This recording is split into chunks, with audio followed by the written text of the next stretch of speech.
On the morning of the 25th, the president unexpectedly informed me that I was terminated. He explained that his daughter would be taking over my position, and therefore he required my immediate resignation. I stood there, stunned, unable to respond. That particular day was crucial for handling payments to our suppliers, some of which were longtime partners whose transactions I oversaw personally as a gesture of goodwill. Despite this, he suggested I take the day off as a parting gift and quickly ushered me out, the office door snapping shut behind me. My name is Donna, and I'd been with this family-owned paving company since high school, working as a clerical assistant for over a decade. The company, with a staff of around 32, had always felt like a warm, welcoming place under the leadership of the founder, who was both president and an active part of our daily operations. His wife, Brenda, often helped with various tasks, and their daughter, Carol, was skilled in both field and office work. Her husband, a well-respected site manager, earned the loyalty of the on-site teams. Despite being the founding family, they treated everyone equally, fostering a harmonious work environment. This atmosphere shifted dramatically when the founder stepped down after a cancer diagnosis, passing the presidency to Carol's husband with everyone's support as we all wished the founder well in his health battles. But an unexpected twist came when the founder's estranged son, Anthony, resurfaced after 33 years of silence. Disowned decades ago, he returned with his family, and the company's dynamic changed almost overnight, marked by my abrupt and disheartening dismissal after years of loyalty. I hadn't known about Anthony's past until his sudden reappearance. Longtime employees shared stories of his troubled youth, recounting his frequent run-ins with the law and multiple instances where his parents had to smooth things over. His issues escalated as he dropped out of high school and became involved in multi-level marketing schemes and fraud, which eventually led his father to disown him. After years of estrangement, Anthony had returned, claiming to have recognized his mistakes and pleading for forgiveness. This tense reunion unfolded in our compact office layout with little space separating the clerical area from the president's office.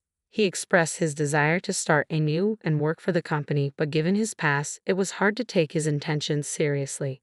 Nevertheless, the chairman requested that we all give Anthony a chance, asking for a fresh start.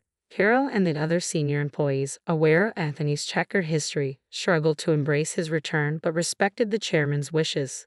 Soon after, Anthony and his family moved into an annex of the chairman's house, with Anthony joining the company and his wife helping with household responsibilities.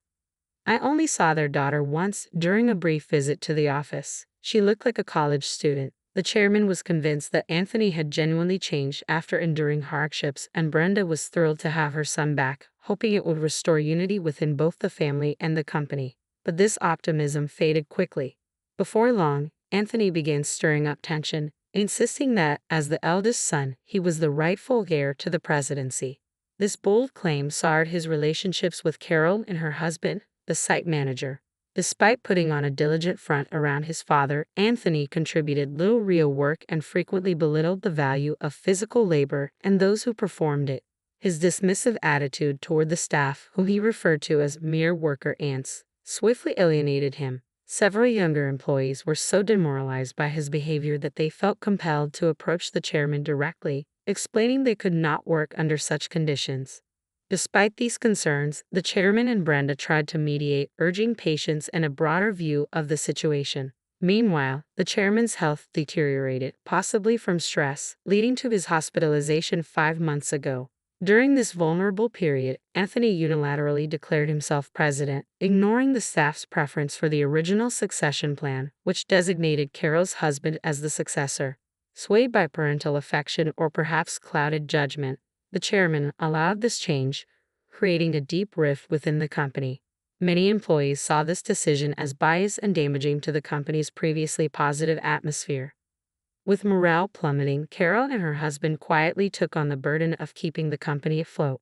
This shift in responsibility meant that many administrative tasks, once shared by Brenda, Carol, and me, fell entirely on my shoulders.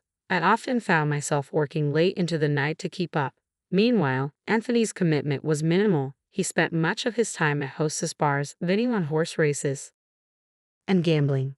Our interactions grew particularly tense after I confronted him about misusing the company credit card for personal expenses. While I had overlooked a few questionable charges in the past, This incident was impossible to ignore. Returning the receipt to him, I said firmly, "I can't approve this expense." Anthony's response was sharp. "Why not?" I replied, "This is for your wife's corrective underwear. It's not a business expense." Anthony's face flushed with anger. "Don't challenge me. She's the president's wife. It's only natural for her to dress well. This is a valid expense." The exchange left a bitter edge to our already strained working relationship, as Anthony's disregard for boundaries and resources became more evident by the day. I was stunned by his reasoning. The expense was $8,000, a substantial amount by any standard, but his next suggestion left me speechless. "Then let's make selling corrective underwear our new business venture. We'll categorize it as inventory so it counts as an expense." He looked genuinely pleased with this idea. "We're a paving company," I managed to say. Undeterred, he continued, "So what? We'll tell clients that if they don't buy from us, we'll cancel their contracts. Everyone will buy. It's easy money. $38,000 for a set." He laughed at his own idea, but I was horrified. "That's absolutely unacceptable," I responded sharply. "It would ruin our credibility." From that moment on, I became the target of his disdain. Daily, he belittled me, and the situation became so unbearable that I often thought about quitting. But my loyalty to the chairman, who had always supported me, and my concern for my colleagues, who would undoubtedly face more hardship if I left, kept me from doing so. Besides, I couldn't afford to lose my income suddenly. I resolved to endure it, biding my time and planning to leave when I could do so responsibly. Then, unexpectedly, I was fired. As I processed this abrupt turn, I knew my sudden departure would create issues for our clients. With determination, I approached him. "I can't just leave without proper notice and a handover," I insisted. "Your daughter will struggle with the workload on her own, especially today with her supplier payments due." His face turned red with anger. "Shut up. I told you to resign because my daughter is starting today. Let the payments wait until the suppliers come to collect. There's no need to pay them up front." Shocked, I tried to reason with him. "Isn't it normal to pay for something once you buy it?" I explained, as though speaking to a child. He dismissed me with a shocking suggestion. "Then tell them we won't make the payment this time. They should give it to us for free." "That's not how business is done," I replied, astounded. "You're completely useless," he snapped. "My daughter has a college degree. She can handle the office work easily. Unlike you, she won't question my expenses. We don't need someone like you in our company. Leave, now." It became clear he wanted his daughter to take over accounting to justify personal expenses as business expenditures. "Fine," I said, "but don't think I'll regret this." With a heavy heart, I gathered my belongings and left. Concerned for our clients, I immediately called Carol, knowing she and Brenda were preoccupied with the chairman's health, but trusting her to handle the urgent situation. Once outside, I realized I'd been fired without notice, a clear violation of labor standards. If I reported this, the company would face serious repercussions. Since our company was part of a payment support system for small and medium-sized enterprises, I could claim my severance pay and 1 month's salary. There was no need to rush into another job. I walked away with my integrity intact, hopeful that Carol could manage the chaos left behind. Since I could apply for my benefits within 5 years of retirement and the Labor Standards Office had a 3-year statute of limitations, I meticulously mapped out the steps and timeline for my retirement. This plan gave me some much-needed breathing room. I'd been working tirelessly with endless overtime and weekends without a moment to myself. Eager for a change, I decided to take a day trip to the beach to recharge. After a refreshing day by the sea, I checked my phone in my locker, only to find it flooded with missed calls, emails, and voicemails. Among these, an email from Carol stood out. She confirmed that the payment processes had been handled smoothly, and everything was in order, a relief given the tense way I had left the company. Then I listened to a voicemail from the company, hearing the president's panicked voice. "What's going on? They're saying I'm not the real president. Did you know about this? Explain yourself." I couldn't help but chuckle at his distress and delayed realization of his situation. One message in particular caught my attention, a request from the chairman himself. Feeling a sense of urgency, I headed to the hospital that evening. When I arrived, I found Brenda and the president, Anthony, already there in the chairman's room. The chairman, seeing me, apologized from his hospital bed, saying, "Donna, I'm truly sorry for my son's foolishness." Anthony, still arrogant and bewildered, blurted out, "What's going on?" I'm not the official president. Explain yourself. His confusion was evident, but the chairman quickly silenced him with a firm command to quiet down. It turned out that after I had called Carol, she had immediately informed both the chairman and Brenda of the situation. The chairman had then confronted Anthony with a pointed question. Do you really not understand? This revelation was a turning point, bringing clarity to the mess created in the wake of my dismissal. Anthony, visibly agitated and confused, continued to raise his voice. I calmly explained the reality of his position. Anthony, you never actually had any legal authority. Your role as president was essentially a nominal title. I continued, clarifying, in business terms, president is a role within the company but does not automatically carry legal standing. The representative director is the one who holds legal responsibilities for the company's external actions. This role requires specific legal procedures to change, unlike the more informal assignment of a company title. 5 months ago, when Anthony was named president, there had been significant opposition from Carol, the site manager, and veteran employees.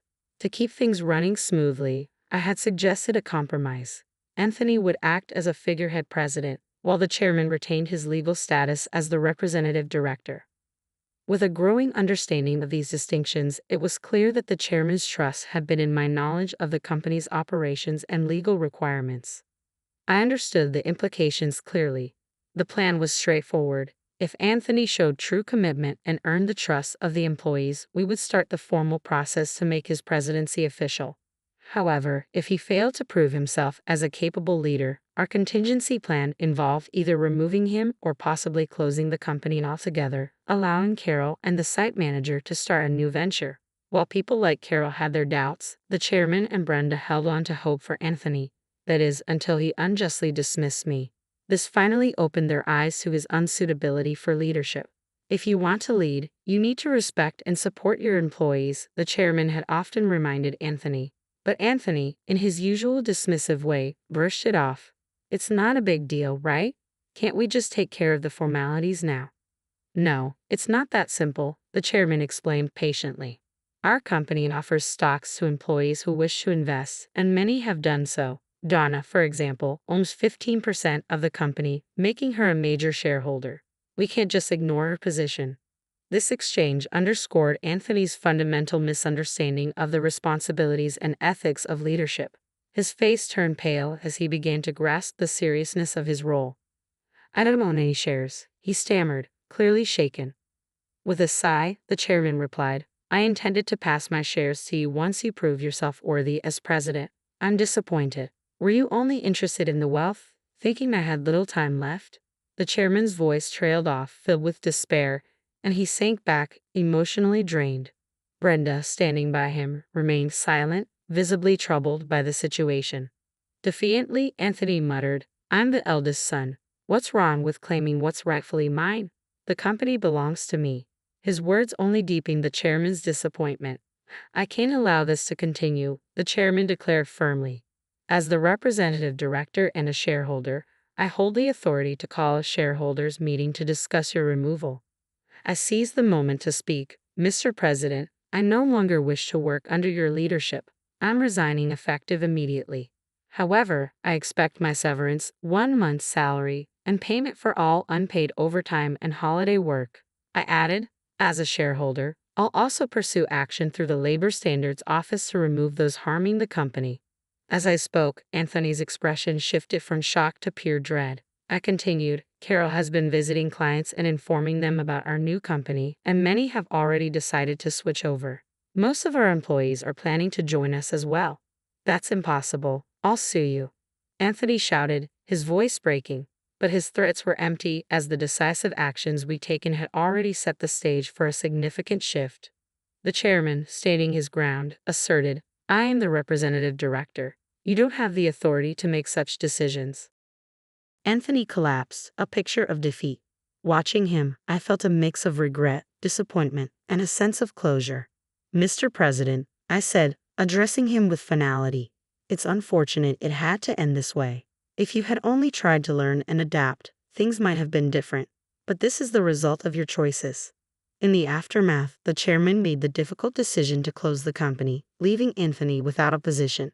Anthony's wife attempted to sell corrective undergarments, but the venture failed. They eventually faced legal trouble for their involvement in a pyramid scheme and were arrested. Carol, returning home, found boxes of unsold inventory, a sad reminder of their failed attempt.